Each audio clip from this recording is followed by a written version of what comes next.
guys hear me? Yeah, copy that. Whenever you're ready. Ready to go. It is the WNBA All-Star Weekend. It's finally here. We are here in Chicago. It's been so fun to see the excitement around this weekend. The league is growing. We are here in the city with the best of the best. Thank you to Beats by Dre for giving us this opportunity to be here in Chicago and for sponsoring this video. We are here with Michaela, Onyenwere, forward for the New York Liberty, 2021 Rookie of the Year. Thank you so much for being here with us. Thank you so much for having me. I'm so excited to be here. Me too. Let's get into it. Let's do it. It's All-Star Weekend. When you hear All-Star, who are some of those trailblazers right off the top that you immediately think of? Yeah, first and foremost, I'm so excited to be here at All-Star Weekend. Two of my teammates are playing, Natasha and Sabrina, so I'm so proud of them. But when I think of trailblazers, it's so easy for me to go to Teresa Witherspoon. She obviously is perennial in our organization, New York Liberty, and she just has such a fire about her, and she represents what New York is. And so obviously she was in the first WNBA game 25 years ago against the Sparks. So that was just like such a monumental moment. And then I would say Lisa Leslie, she was in that game as well. And for me, I love Elena Delle Donne. I've loved her since I've played basketball even before then, and she's just been somebody who I've seen her game has evolved in so many ways, and then just the person she is off the court. And I was able to meet her, and we were gonna talk about it. I was like, that's Elena Delle Donne, that's my girl. But she's just overall such a special person and represents the league in such a great way. I automatically think of those shiny jerseys way back in the day when you see T. Witherspoon. Yes, them long socks. Long socks, and all that All-Star game where everybody was wearing their own jersey. I love that look. That is exactly what I think of. And Elena Delle Donne, so happy you got to meet her this year. I was like, you fangirled out. Can I be a fangirl? And I was like, I literally am in the same league as her, but I think I can do it. Like, that was my first time actually meeting her in person, so I was like, I'm gonna do it. I love that for you. Okay, another topic that we're going to get into is Title IX. It's been 50 years since the passing of Title IX, which protects people from sex discrimination in education and extracurricular activities. And it's been fun to celebrate how far we've come during that time. It's hard to imagine you not playing at UCLA, you not being a pro athlete, being able to play a sport that you love. How has Title IX personally impacted you?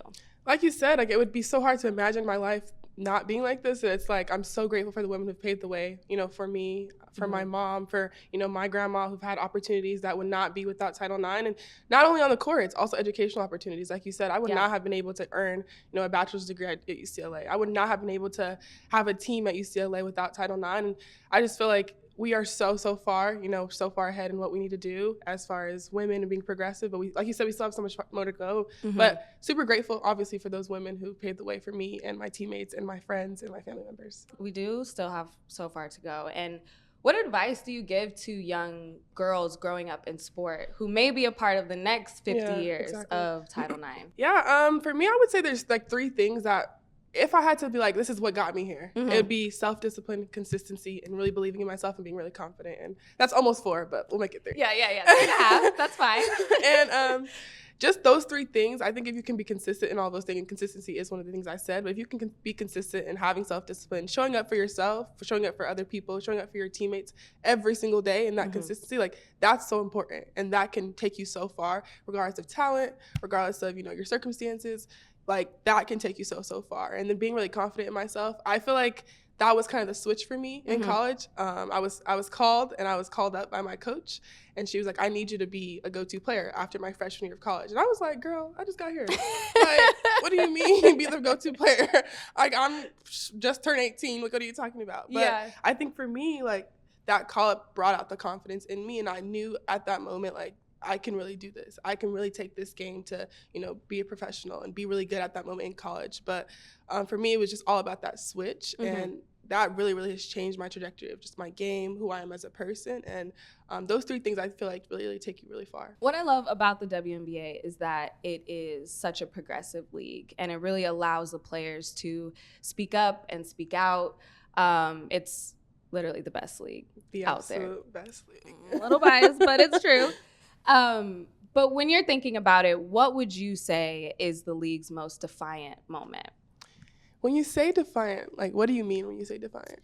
Yeah, I think of like a challenge, something that comes to mind that the league was really able to, have people speak out, like I said, be able to challenge the status quo of what's going on in the country. There's many times that the league has done that, but I want to know your opinion of kind of what moment comes to mind. Yeah, when you describe it like that, I would definitely say the 2020 bubble season. We saw just a bunch of women come together for just police brutality, unfortunately. And that's something that has happened in this country, unfortunately, for Black Americans for so long. And so for a league of almost 75%, 80% Black women to come together, and even with the allies, come together and say, like, we're not standing for this anymore. We have a voice, we have a platform, we're going to use it. It was so just groundbreaking and so inspiring to see. I wasn't in the league at that moment, but to see it on TV, to see just how they use their platforms in they're a small league with such a big voice. It was very inspiring, and I knew I was aspiring to be in the league at that point. Yeah. Like, it was about a year out, and so I was like, I'm so proud to know that I'm going to join a league of women who stand for what's right, and this country needs people to stand up. This country needs people to change. It needs change in just every single facet. And so just to be a part of a league that champions themselves on that is so important. Yeah, it is. And it was so powerful. When you think of the league, it's 144 players. Yeah, and not that many of us. Not that many. But then it's like strength in numbers, right? Literally. So when everybody came together and they protested not playing those games and they all came together, I'm sure you were watching that being like, wow, I'm about to be a part of this. Like, so how, cool. like, I don't know. It's just like, I never really dreamed of being in the WNBA. Like, I wasn't like, I started really, really late. Like, I started playing basketball when I was 12. So I didn't have like I started when I was 5 kind of story. But just seeing how many women, powerful women in this league, I was like, I'm so excited to join this league. Unfortunately, the news right now is that the overturn of Roe v. Wade, and when a lot of people may be watching you on TV, they see you in a Liberty jersey and they're like, oh, she's an athlete. But first, you are a woman. And this has impacted not only women, but everyone involved. So my question to you is, how do you plan to use your voice and this platform that you have of being a WNBA player to continue this conversation going on in the country? Such unfortunate news, right? Yeah. Just for now, you said not only women, but just as a country, it's just like we're taking steps backwards. There's so many people who have paved the way for us to be where we're at right now. And for them to just say it doesn't matter is so crazy. It's crazy to me. We're supposed to be in a country that, is freedom and justice. And I feel like that completely represents the complete opposite of that. And so it's really unfortunate, but like you said, we have a platform. And so I just partnered with a company called Modern Fertility. And, that was really fun because I was able to just kind of gain knowledge about my reproductive kind of health and my just overall body systems and things that I really didn't know about. And so that was really cool to be able to have that. And that's one way I can use my platform, partnering with brands who really do care and champion women and care about women, but not only women, care about people in general. And so that's for me. I'm just going to continue to speak out, use my platform in that way, and continue to say, like, that's wrong. Like, that's horribly wrong. Women should have a choice to do whatever with their body, and it is their body at the end of the day. And so I hope we come to a point in time where people are able to make decisions freely for themselves, and we can truly be free in this country. Yeah. My follow-up to that is twofold. So one, when you are speaking out, do you feel heard? And then part two, how important is it that your generation, the next generation of female athletes do feel heard about this topic? Yes, I think I do feel heard. And I think if you would have asked me this a few years ago, I'd have been like, well, I don't know. Like, I'm not sure, because I would have been nervous to kind of speak on issues like this. But I think that I've just been I know the WNBA has helped me in this and really speaking out and using my voice. And I also had mentors in college who helped me as well get to this point. But I think that it's so important for my generation to use their voice. Like, I feel like we're the generation where, like, we're going to say what we want to say, and y'all going to listen to it whether you like it or not. And it is what it is. And I feel like we have just been so progressive in that, and we're not going to just shut up. We're not just going to shut up as women, as athletes. We're going to say what we need to say, and you're going to hear it. And that's so important to have. And I think moving forward, that will continue to be super important for change and just freedom in this country. Yes. You going to hear this. You're going to have a megaphone. You're going to hear it. You're going to see this real loud and clear. Sorry about it. I don't care if you don't like it. Like, that's just how it's going to have to be. And that's how change happens. Like, you've never seen change happen peacefully. Yeah. Not really. Or in silence, you Or know? in silence. You Yeah. never. And so that's just how that's going to have to happen for sure. Yeah, I love that so much. Thanks so much, Michaela, for being here in Chicago, All-Star Weekend. Thanks for hanging out with us. Of course. Thank you so much for having me. This was so fun. Yay! To extend this conversation, I will be joined by Chiney Ogwumike from the Los Angeles Sparks. She'll be joining us remotely from LA. Let's get into it. Okay, so I'm gonna ask you a couple questions. I'm so excited to talk to you and meet with you. Thank you for doing this, first of all. Oh, my pleasure. I'm excited to be here. Yes, well, as you know, we are in Chicago for WNBA All-Star Weekend. NECA is holding it down for the Ogwumike sisters here at All-Star, as always, doing what she does. But just thinking of All-Star, who is someone that automatically comes to mind as a trailblazer during All-Star Weekend for you? During All-Star Weekend, it was also fun because this past week was Lisa Leslie's 50th birthday. And when I think of, people that have been trailblazers and really changed the game, both on and off the court, she's the first person that comes to mind. So Lisa, the big sis, the mentor, the entrepreneur, the badass on the basketball court, the mom, the sister. I mean, she's been amazing to me. And I think she's the first person that comes to mind when I think WNBA perennial All-Star. Also, how is she 50? Like 50 where? Like 50 where? It is not showing. No, black don't crack. We know this. Yes.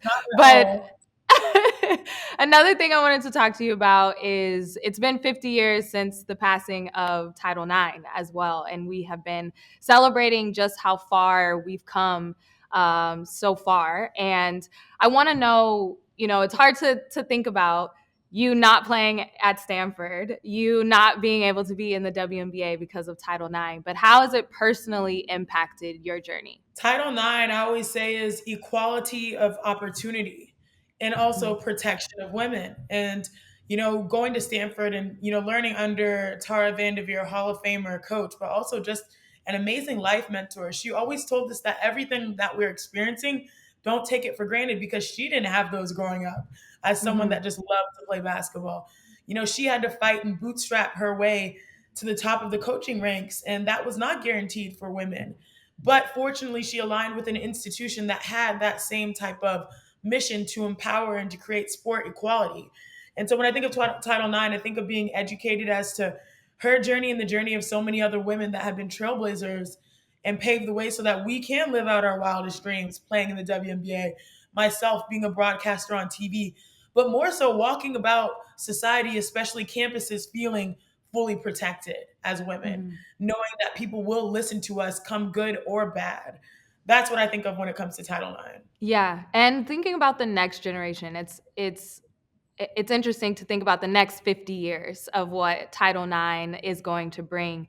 What advice do you have for young women in sports who are growing up and going to be able to impact that next section of Title IX? The advice that I have for young women in sports is to go crazy. Literally, don't put yourself in a box.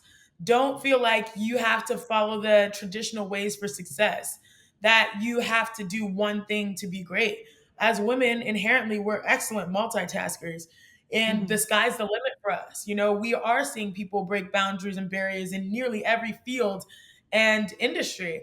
And I would just say with Title IX, now knowing that you have a right to play sport, you have a right to feel protected, you have a right to, have a seat in that room whereas those seats were always rare. Now it's like, we can create these own rooms, we can create these own tables, we can create these own chairs. Just go crazy with your ambitions, with your dreams, with your aspirations. I never thought I would be a broadcaster. I thought, honestly, my sisters and I, we didn't think that basketball was a part of our plan. We fell into basketball, fell in love with it, got scholarships, went to Stanford, and now we're living out our wildest dreams and using our platform of sports to create change.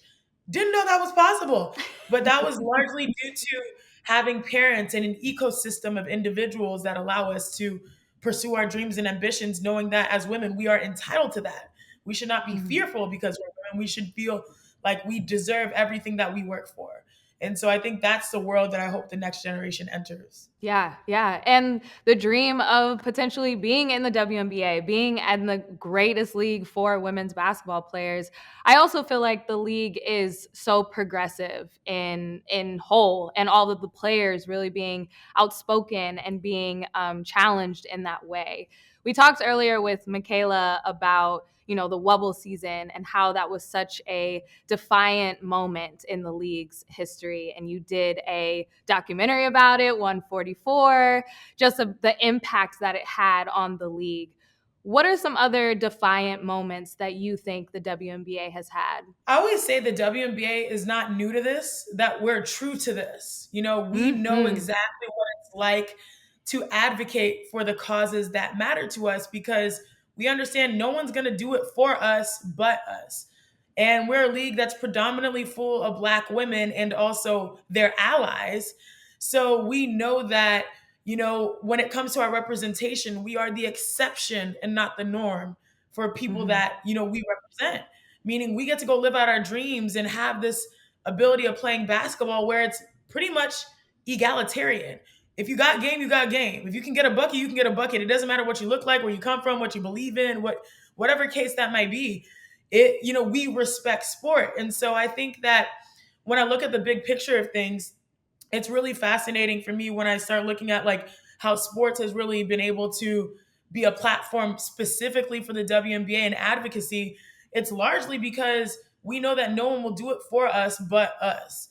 And that sort of motivates us. And to be able to be a fly on the wall and have that relationship, as you mentioned with 144 in the film, and to have the players trust to say like, hey, this is a special moment, a moment where we're all together. Let's show people what we truly stand for. So when you talk about defiant moments, it's preceding that bubble.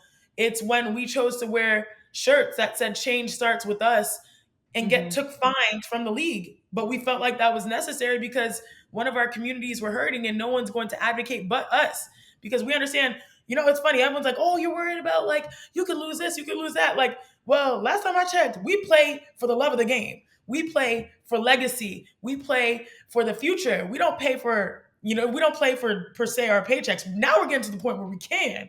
Yeah. But before that, we knew that there's some things that were bigger than basketball. And so I think I look at so many moments like wearing T-shirts and getting fined by the WNBA. And now the WNBA is asking us to wear T-shirts to promote advocacy. It's crazy because we've had so many full circle moments that remind us of who we are and how we've been consistent with our authenticity. And you talk about bigger than basketball. I think, with the recent news with Roe v. Wade and how it is affecting everyone around this country. And, as female athletes, you are a woman first. And this is a bigger conversation. And I know you have sisters, and I know you guys are probably talking about this nonstop, but how do you plan to use your voice and your multiple platforms to continue this conversation that's happening around this country? Yeah, I think it's really interesting because anytime there is a pivotal moment in our country, people are starting to look to the W players for their thoughts. And I love it because our league is predominantly full of women with diplomas, with degrees, women that are educated, that are looking to find information and, collaborate with communities. And so, specifically with regard to the last few weeks, obviously it's been disheartening.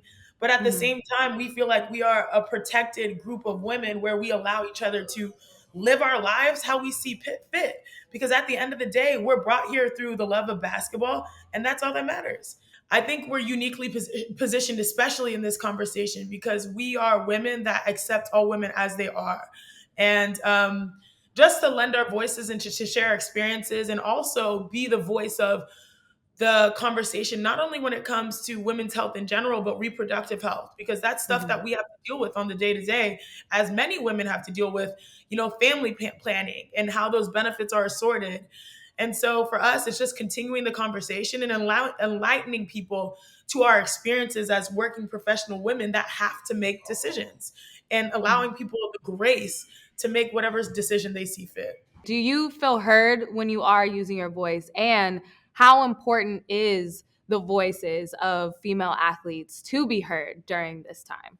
I think we're in the process of being amplified. I'm not sure if we're fully heard because a lot of times people have preconceived notions based on titles. Like, oh, that's a female athlete. They see woman Mhm. first. Oh, that's a Black woman. They see, a person of color first. And sometimes those biases inform how we hear things. So I would say I'm not sure if we're fully at the point of our voices being fully heard, but I do think we're at the point where we're being amplified. People are starting to realize that our voices matter. And so the volume is being turned up. Well, thank you so much, Shanae. This was so much fun. I appreciate your time, your insight. You're a pro. Oh my gosh, no, thank you for dealing with my little bit of a shenanigans. And also, like, you are so cool, Jordan. Like, I'm just very, very grateful to have, like, to talk to you. Like, that. I told you after that interview, I think I was like, yo, that was like I felt like that was just a cool combo. Those are very rare. I know, that was the best. Thank you so much for watching this video. It was so much fun to make. Thank you to Chiney and Michaela for a profound chat on what it means to be a woman in sport. Thank you to Beats by Dre for sponsoring this video and my new headphones. Make sure to follow @Buckets on all social platforms so you don't miss any WNBA content for the rest of the season.